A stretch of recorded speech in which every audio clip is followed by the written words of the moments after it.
नमस्कार, recipes with तारामध्ये तुमच्या सर्वांचं स्वागत आहे. तर आज आपण नवरात्री स्पेशल खूप छान अशी भजी बनवणार, एकदम कुरकुरीत अशी भजी आहे. तुम्ही माझ्या चॅनलला सबस्क्राईब नसेल केलं तर नक्की सबस्क्राईब करा. चला तर सुरुवात करू.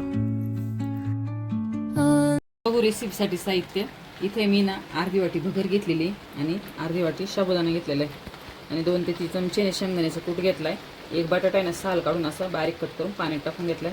चवीनुसार मीठ घेतलंय आणि 2 ते 3 हिरव्या मिरच्या. आपल्याला जसं तिखट पाहिजे त्यानुसार घ्यायचं. सगळ्यात पहिले इथे कढई गरम करून घेतली मी. त्यामध्ये आपण हे भगर आणि साबुदाणे थोडे 5-1 मिनिट आपल्याला भाजून घ्यायचे, चांगले असे क्रिस्पी होईपर्यंत.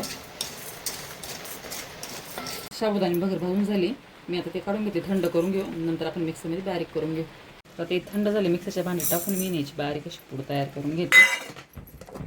तर याची छान अशी बारीक पूड तयार करून घेतली मी. आता यामध्ये आपल्याला हिरव्या मिरच्या पण टाकून घ्यायचे. तुम्ही कट करून पण टाकू शकता, तुम्ही असा ठेचा बनवून पण टाकू शकता. आणि त्यामुळेच आपण जे बटाटे घेतले पाण्यात ठेवले होते ना, कच्चाच बटाटा हा, तो त्यामध्ये टाकून आता याची आपण पेस्ट तयार करून घेऊ. याचं असं बॅटर बनवून घेतलं, तुम्ही बघू शकता एकदम बारीक असं. आता एका वाटीत काढून घेते. आता यामध्ये आपण जे शेंगदाण्याचा कूट घेतलाय ना, 2-3 चमचे तो टाकून घ्यायचा आणि चवीनुसार मीठ टाकायचं आणि पूर्ण मिक्स करून घ्यायचं छान असं. तर आता हे ना मिक्स करून घेतलं मी एकदम छान असं. आणि आता हे आपण झाकण ठेवून ना 5-7 मिनिटं ना असंच रेस्ट करायला ठेवून देऊ.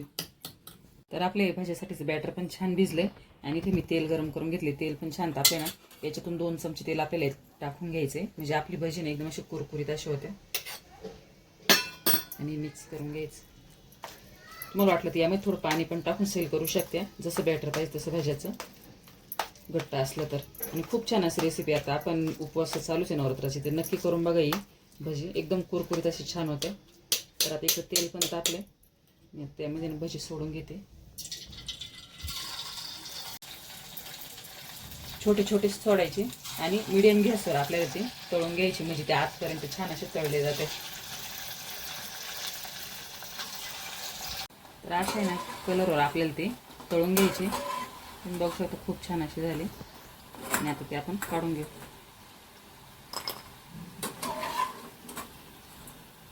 तर अशा प्रकारे आपल्या उपवासाची भजी तयार झाली. खूप छान अशी रेसिपीने एकदम कुरकुरीत असे होते. तुम्ही पण नक्की करून बघा. व्हिडिओला लाईक करा, चॅनलला सबस्क्राईब करा. व्हिडिओ पाहिल्याबद्दल सर्वांचे धन्यवाद.